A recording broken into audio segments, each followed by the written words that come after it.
Hello, I'm Arielle. I'm going to be speaking to you today about setting up as a freelancer and working as a self-employed during COVID last year. Quick background, I graduated with an MA in preventive conservation in December 2017. Since graduation, I completed internships with the University of Edinburgh and a year-long icon internship with the National Trust for Scotland. I set up as a freelancer in November 2019 and then spent about 5 or 6 months building up my portfolio, working on projects, and creating client relationships before the first national lockdown in March 2020.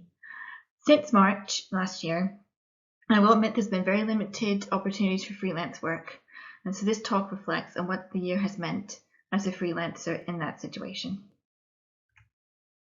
So from the first lockdown, I had to really reassess how I worked as a freelancer. When everything shut down nationally, I had to really change priorities. I had to start thinking about what I wanted to achieve for my freelance work. What skills did I have to offer for projects and clients? What skills did I need to improve? And what networks could I engage with? I reassessed freelancing as a business model, and this meant taking a really hard look at my finances and evaluating what I was doing to date in terms of the financials. And also learning to operate in a very new situation for everybody, but particularly for freelancers. What did it mean to be a freelancer during lockdown? So over the last year, I've really focused on finding new opportunities. I spent time applying for jobs, roles, and grants. Even if they didn't always seem to be a really direct fit, I felt like it was worth an opportunity to get myself out there and try something new. I worked on building connections with professionals across the wider arts and heritage sector, particularly other freelancers or people working in similar collection roles who weren't necessarily conservators. I responded to calls for papers, surveys, and webinars, anything that would help provide some information or share my skills. And it was a real opportunity to attend a lot more professional development events than I had planned, particularly as a freelancer. These are mainly free, and there are no travel costs or time spent going to venues. And it really allows time to explore perspectives across the sector, and again in areas where I wouldn't have necessarily been working or considering. I also really spent some time learning how to ask for and offer help and support. Finding resources and communities that offered support and advice for freelancers. I've listed a couple here that I felt I particularly engaged with last year. Museum Freelance, Fair Museum Jobs, and the Northeast Cultural Partnership was particularly relevant to me being based in Northumberland.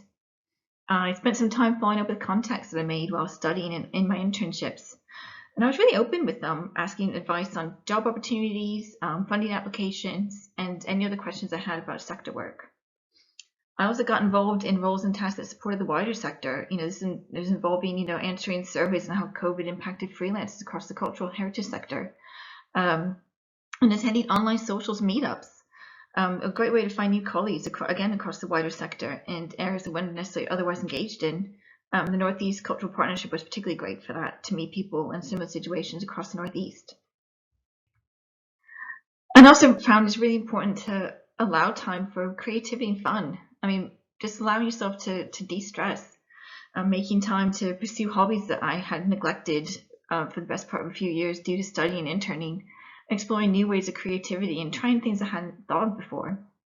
I thought it was really important to give myself a break and just allow myself to have some fun. And I really started to plan for what I call days off. Days when I didn't perform tasks or work towards any specific goals. Days when it was okay to watch a movie on Netflix in the afternoon or work on a jigsaw puzzle. Going forward, what does this all mean for freelancers looking ahead? I still feel like it's quite an uncertain future. I don't feel like freelancing's recovered to pre-pandemic levels, and I wouldn't expect it to in 12 months, but where does that leave us? I feel like opportunities are rare, and they're not always transparent. I think that's something we could all work on in this sector. Some institutions don't advertise how they use freelancers. How do you know where to apply or who to contact? As institutions plan for resumptions and start reopening again, how do freelancers fit in? Or are the freelancers they work with part of the conversations? And ultimately, is freelancing a viable route into the profession for the short and long term? I don't have any of the answers, but I feel like being part of the conversation and really driving things forward and staying positive is really important in this uncertain time going forward. So yeah, stay safe, keep positive, join the conversation. You can contact me on my email or my Twitter handle below. Thank you very much.